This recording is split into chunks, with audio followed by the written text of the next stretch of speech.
Hi, I'm Jim Martin of the Erie Times-News and GoErie.com. Thanks for joining us for this Facebook Live event. We are here today with John Persinger, CEO of the Erie Downtown Development Corporation. We're outside of the group's new headquarters in Erie's Cashier's house. We're going to be talking with John and his new staff for a little while here. First, John's going to give us a quick tour of the new facility and the new old facility, I should say, and just show us around a little bit. John? First, can you tell us where we are? Like, where is the Cashier's house in Erie? Sure. Well, hi everybody. Thanks for joining us today. We're standing at the Cashier's house, which is 417 State Street.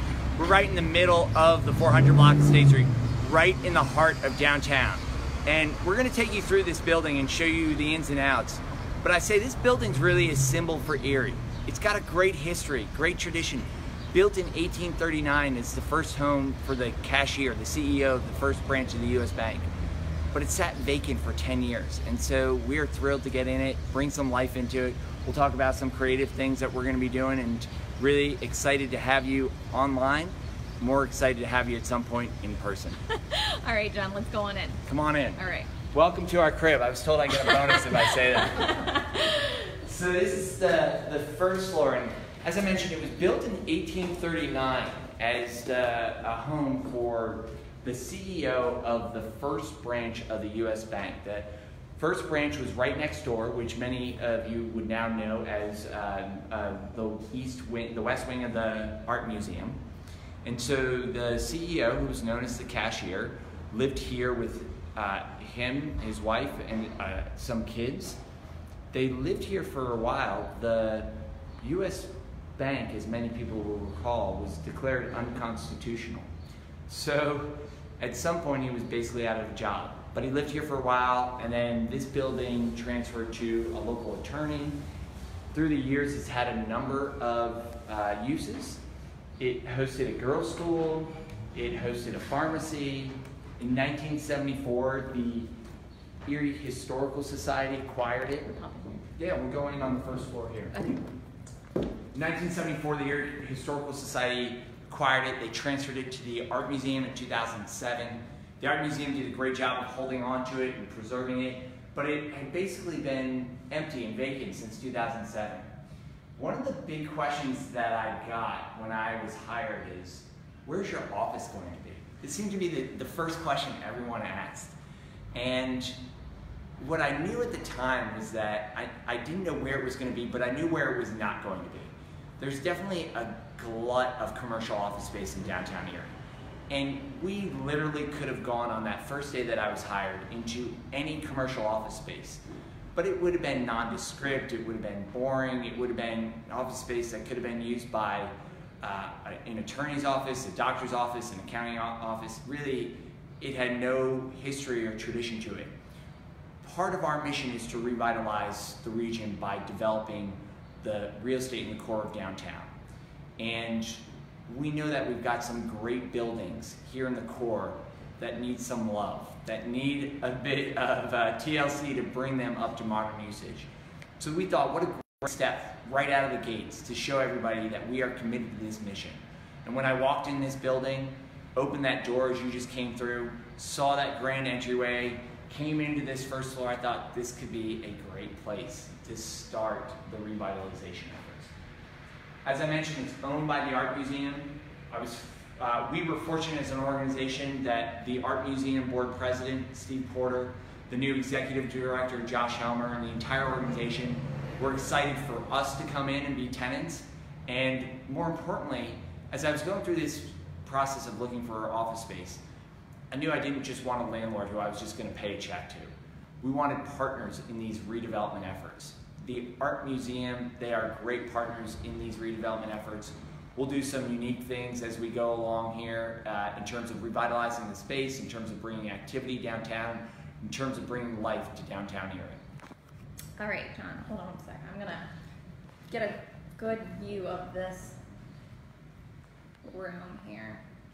Here we go. Issue. The camera is flipped, of course. All right. Anywhere else like down here that you want to share it or show before we sit down? So we can take Go you ahead. through here, and you can see, we want people to see what it looks like now, because the space is going to be transformed. So if you take a look, it's really empty. There are a few items that are still in here. They are either owned by the Historical Society or by the Art Museum. Those organizations are both going to remove those items, so it will be bare, and we'll come in and we're going to bring some new modern items. But you can see there's a lot of space. Yeah. That art music piece was in West Erie Plaza for a number of years. You plug it in, you get the balls rolling, and it plays a song as the balls go through, make a number of different chimes. My kids love to come in here, and it seems like right as I'm taking a conference call, they will get those balls going, and as kids do, create lots of noise. So, I invite Jim to kind of roll the ball through and see if he wants to give it a go, but You can show me what to do. might make for some good TV. So there's all these little balls that are down here, and like I said, when you get it plugged in, you just put it anywhere on the trail, and it should make some noise. Just like right here? Just anywhere you think.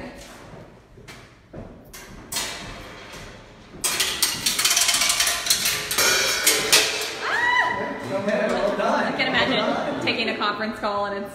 Yeah, so think about a 7, 5, and 3-year-old who've just gotten some ice cream and a cookie from the sweet shop. And that's how the days are. But you can see everything. We've got some cleaning crews coming in here. Bonded Services are doing a great job of going through and cleaning it. We'll go upstairs real quick and show you what upstairs looks like. I was going to ask that. If there was 2 floors or 1 floor? So there's 3 floors and a basement. Oh, wow. And we'll keep this first floor open for community activities. We'll do some maybe pop-up retail, some pop-up artwork. Mm-hmm. The second floor is going to become our office space. And then the third floor, we're going to be partnering with another organization who will be coming in here, and I'll disclose that when the time is right. There is an elevator here, so for people who don't want to walk these stairs, they'll be able to get up and down easily. But if you come on in here, again, you come into a room that's got a ceiling like this, and there's some work that needs to be done in the corner, but they don't make buildings like this. Right. You can't find this anywhere. So our job will be going through and making it special and bringing it to life. And so we will have this as our offices, but it will be more than just desks and cubicles and phone chairs. So, John, reminder, somebody says, when was this built? 1839. Okay. So, here's what you're looking at, 1839 Yeah. architecture. All right, shall we head back downstairs? Come on through this way. Okay. You know what is great about it is you got a great view of State Street from the 2nd and 3rd floors.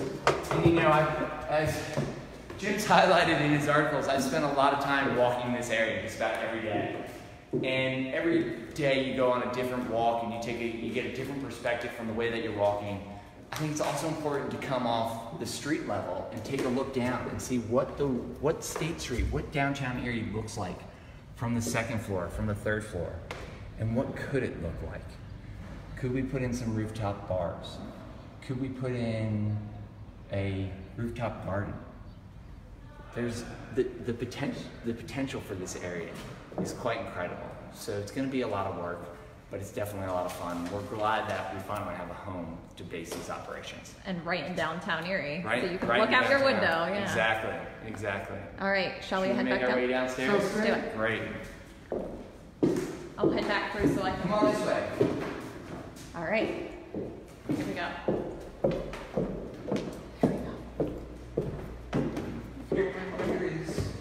Here is one thing I want to share. We'll move this right out of the way. But when they were designing this, they wanted it to be symmetrical. So you see there's 2 doors down that way. There's 2 doors here. It's the same that's true upstairs and below us. But what we have here is called the door to nowhere. It literally is the door to nowhere. Because it's nothing but That's nice. a wall. But So they wanted it to be symmetrical. they wanted it to be symmetrical. So Not a good fire escape. no. Hopefully no one panics and tries to go out this way. That's hysterical. So we've got to talk with our landlord, the art museum, about whether we can do something unique there, whether we can put an art piece in there, whether we can do something that spruces it up. Yeah. Here's another piece that's from the Historical Society that's going to go out.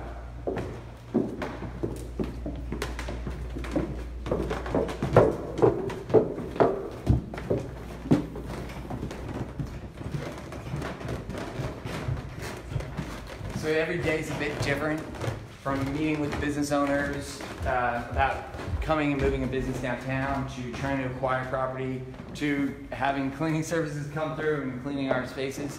We've got 2 new hires who you may have met. Come on back, don't run away from the cameras, come on.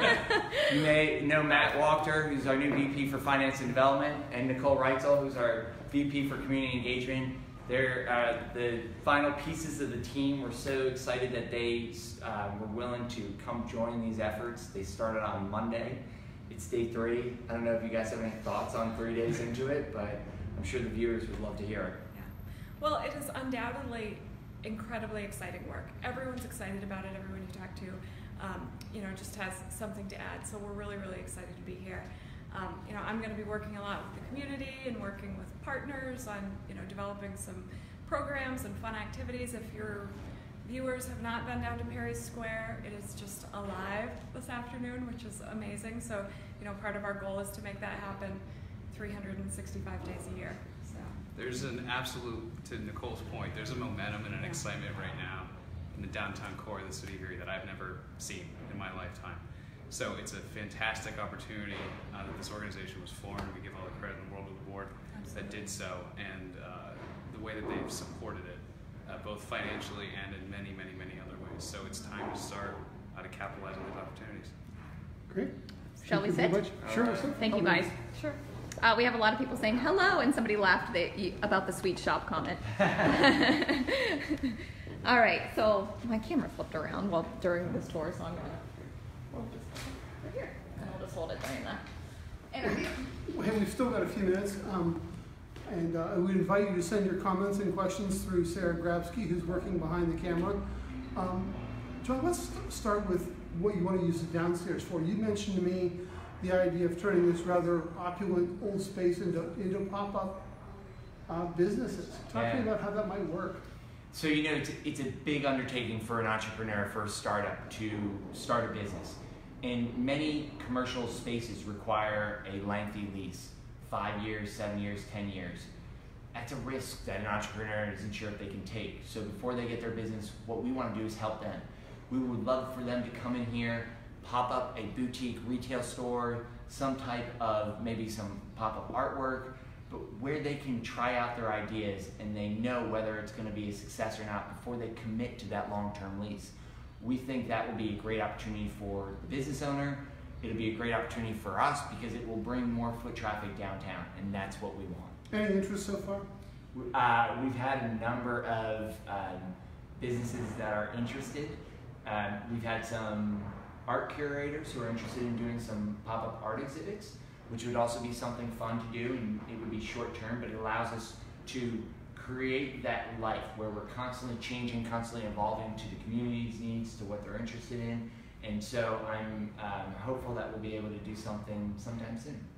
How would that look financially for the business owner? Is there a cost or a very substantial cost for them to get into this with you as a partner? Our whole goal is to revitalize downtown, and what we want is to be able to support those businesses. So we're not out there trying to squeeze people for rent. We want great businesses downtown. We want great Erie businesses downtown. So we want to work with those business owners on what makes financial sense for them. So we don't want anyone to be deterred because they may not have the startup cash or capital. We want to work with them. If they've got a great idea, if they've got a great product, if they've got a great concept for a store, come talk to us, email me. We want to know. You mentioned a couple minutes ago about walking around the footprint. I mean, what's the reaction? Do people pretty much by now seem to have an idea of what you're up to, what you're doing? Or are you still meeting people who have no idea why you're, skulking around the city? What's the reaction? What's the level of people being up to speed in all this? It's an ongoing process. There's still a lot of people who haven't been following it closely, and there's still some people who don't really understand what we're trying to do, so they think we just have money to hand out in forms of grants. But if we did that, our money would go pretty quickly. So what we're looking for is great partnerships. We want to acquire and redevelop properties, but we've got to find the great businesses, the great residents who want to go and work in those businesses, work and live in those properties. So it's still a process in terms of letting people know why we're here, what we're trying to achieve, and how we can work with them. But that's the great thing about being out there every day, is that I get to encounter someone new, and we're not hiding behind desks, we're out there in the streets. What are some of the first things people might expect to see from this organization? So we hopefully, we're getting close on some property acquisition. We've been in contact with a number of property owners. We're doing our due diligence on a number of properties. Just like anyone who goes to try and buy a house, it doesn't happen in a weekend. They know they've got to do their due diligence before there's an actual closing. That's where we're at. So we know that once we get those properties, it'll be a mix of commercial and residential space. We've been public about the number of units we want to bring to downtown Erie. In order to make that happen, we know we need the daily amenities. We know people won't live downtown unless there's a grocery store, a pharmacy, a dry cleaner, a gym, coffee shops, those types of things that people utilize every day or every other day. So we're working kind of on all fronts to get those properties, turn them into great residential and commercial spaces, and make sure that we have the commercial amenities for the people. So is this a chicken or the egg scenario? Which has to come first? You know, that's a great question. We've got to do both. We have to deliver the chicken and the egg at the same time, because it doesn't work without those two, but it also doesn't work without, I'd say, two other items. We've got a 4-point plan to revitalize downtown. First is focus on acquiring commercial and residential real estate. Second, attracting additional businesses, residents, and investment to downtown. Those we've talked about. But the other two key parts of this puzzle, which we have to be doing at the same time. Third, supporting and enhancing the public spaces. So we've been working closely with the city, and we've gotten great support from Mayor Schemmer and his administration on making sure that the streets, the sidewalks, the alleyways, Perry Square, that they're safe, clean, well lit. But we also want to be doing more with them, making sure that they are able to really draw life downtown. And then the fourth piece of the puzzle, creating programming. Events, activities that will draw people down, but not in the sense where they'll come down for a day or a weekend and then leave, but things that will make them want to live down here, things that will make them want to frequent the businesses. When you ask about chicken and egg, we're moving on all 4 pieces at the same time, and that's really the only way that this is going to be a success. Anything we should be looking for in terms of those events? Anything that's kind of percolating right now? We're in talks with a number of business owners currently in the region and outside the area about some fun things, some different things that we could be doing. We also have great partnering organizations down here, Perry Square Alliance, the Downtown Partnership, Erie Arts and Culture, about some things that we're working on. So it should be it is exciting right now. You should see some things changing in the next few months. We have a question. Yeah. Commenter Gregory says, why does long-range planning in Erie take so long or continually change? Can't we find a plan and stick to it? You know, that's a great question. All of our goals are aligned to Erie Refocus, which was the plan that was put together by Charles Buki, came out in 2016. And really, the reason why the EDDC was formed is because it was hatched out of that plan. Tim Nicastro, who is the CEO of Erie Insurance and who's the president of the board of the Erie Downtown Development Corporation, went to Charles Buki after one of his public presentations on the plan and said, great plan, where do you start? And Buki's response was, well, 1, you have to start in the core. You have to start right in the heart of your downtown. And 2, go talk to a group that's out in Cincinnati that's been doing this for the last 15 years, the Cincinnati Center City Development Corporation. And so from there, they went, a group of 8 traveled to Cincinnati. They learned what has been happening in Cincinnati, what they're trying to achieve, and they came back with the inspiration for the EDDC. But all that has been aligned to Erie Refocus. There is, I think now you find, at a point in time where we haven't before, a commitment by both the public sector and the private sector to see this plan through to its end. John, one of the things that we're talking about planning, I don't think a lot of people are probably aware of yet. We talked recently about the Urban Land Institute coming to town later this summer.